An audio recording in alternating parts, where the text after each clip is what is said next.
Hi everyone. On today's episode, I'm privileged to have a one-on-one chat with Mr. Chima. He's running for Congress. I'm not a politician, but I'm interested in their ideas because these ideas are translated to policies that shape in the system. Please be part of this interactive section and let me know your views at the end of the day. My name is Harpreet Chima, and I'm with Orishua Daniel Ituawe on Who and What Next.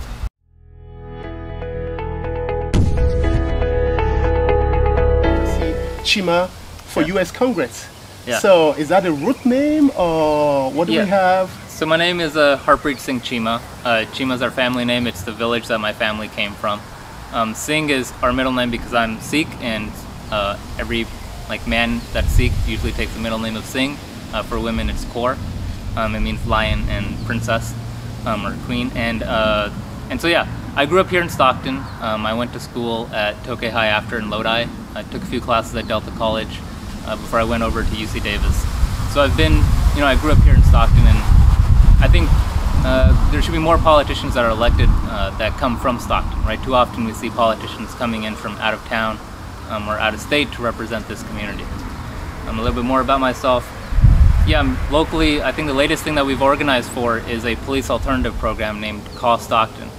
It's a program where when you call 911, there's an option for a paramedic or a social worker to go out to a 911 call, to non-emergency calls where it's either a homeless individual or someone having a mental health crisis that's non-violent, not an emergency, and that will free up the police officers to deal with more violent situations. And it's been successful in other cities.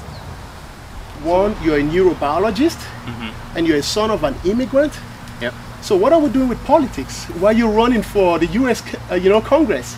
Yeah, well, I got interested in politics about 8 years ago. I first got involved during Obama's campaign, but I was only interested a little bit. I followed political news online, but it wasn't until the Bernie campaign where I got deeply involved in politics. And it was just one of those things where, when you find some passion in your life and it just hits you and you can't quit doing it, that's what happened to me. And so now that I'm more deeply involved, the reason I decided to run was because, I look around our community here in San Joaquin County, and things have been pretty stagnant for a long time. People expect things to get better, different administrations have come in, but it's been a bit more of the same. And what I was seeing was that people are dealing with high healthcare costs, they're dealing with high rental costs, they're dealing with the high cost of education, and it seems like, by yourself, it can be difficult to try to figure out a way how to overcome these things. Like, what are you going to do as one person against shutter healthcare? What are you going to do as one person against the high cost of tuition at the UCs? And what I wanted people to understand through this campaign is that you are not alone, right? If you are unable to put food on the table because rent keeps going up and your income isn't going up the same amount, it's not your fault. You're not the only person going through this, right? Incomes are being stable across the board. And so part of the reason I ran is to give voice to people that are struggling. And then also at the national level, you can see on TV, certain views are very well represented. Yeah. And so if you have, right now in the media, we are seeing inflation is going up, and it is largely being driven by corporate profits. So what that means is the price might go up $10, but 6 of those dollars are going straight into the pockets of shareholders. That fact is not well told on news media, and the only people talking about it are politicians like AOC, who are willing to go on TV and willing to push back against the narrative that the media puts out. And I felt like communities here in San Joaquin County needed a leader who was also willing to go on social media, go on any news channels, go on any show like this that's willing to have them to talk about those kind of things. And I wasn't seeing that kind of leadership previously. So Mr. Chima, as a political aspirant, is your family in support of your pursuit? Yeah, my parents have been very supportive. They've always been very supportive of all the things I pursue in life. They've always preached the importance of serving your community, and they've seen me be involved in politics for many years now. Being an organizer and organizing at the local level means spending a lot of your weekends, late nights, doing organizing work, and they've seen that, and they've been very supportive of it. And my extended family has also been very supportive of my pursuits. Awesome. Mr. Chima, do you think the American dream is still a reality? Yeah, so that depends on what the American dream is and who you ask, basically. So for me, the American dream means this, that if you work a normal job, you're able to feed your family well, you're able to keep a roof over their head, you can start a small business if you want, you can educate your kids, make sure they have a life that's better than yours or at least as good as yours, and that you're able to retire with a sense of dignity and security on time, right, at 65, not retire when you're 75. I think those kind of opportunities are being lost for newer generations here. But I can also understand the experience of my parents who were immigrants here, right? The opportunity that America gave them was much greater than the opportunity they had back home. But I think for them to achieve the American dream, they had to work extremely hard to do it, right? It wasn't just a full-time job. They had to work extremely long hours, work extremely hard. It took a toll on their health to work that hard. And I don't think we should be expecting American workers in a country that is this rich to make that many sacrifices just to achieve the basic things that our country promises to every worker. So I think in that sense, the American dream is dying in that people have to work extremely hard to achieve it, and I don't think we should be asking people to work that hard. Mr. Chima, do you see yourself as a voice for Californians and a representative of every American? Yeah, so, we certainly try to be. We've held multiple town halls talking to voters. I'm willing to answer any questions that anyone puts to me. And we've also made a concerted effort to go and talk to people who are low propensity voters, so people who often don't vote. And the reason we do that is because those are the people that need most help from their government, but they often feel like politics is something that happens far away. It happens in DC, it doesn't really affect their life.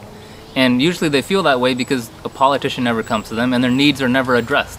But what I try to tell people is that if you are struggling because you're having difficulty with rent, if you're having difficulty with a medical bill that you can't pay off, if you're struggling with student loans, those things did not happen by accident, right? The reason that you have this corporate landlord or investor landlord that keeps jacking up the rent is because those people are speaking to politicians in DC, making sure that we don't get rent control, making sure we don't get proper tenant rights. Same thing with medical costs. There's a reason we cannot even bring Medicare for All for a vote on the floor of the House. Same thing with student loan debt relief, right? Right now it's being talked about that we might get $10,000 of relief with means testing. Again, there is a reason that we are not getting free college for all in this country, and that is because people who make money off of these programs are speaking with politicians in DC. So it is not that, politicians are completely ignoring everyone and just kind of doing whatever they want. It's just they are listening to a certain segment of voices and not yours. And so when we go in and we speak to people, we say, look, we want to talk to you, we want to understand the problems that you are facing, because as a lone politician you can't know everything. But at the same time, when we go to DC, as a politician you can't fix everything by yourself. You need other people's support. And so on the flip side, the politicians who are corrupt, who are not helping out working class people, they have lobbyists on their side, they have think tanks on their side, they have wealthy donors on their side, they have their own army on their side to support their agenda. And for politicians that are trying to fight for working class people, fight for everyday people, we also need the mass of people supporting us, right? It has to be, that's the only way to have an even fight in this country.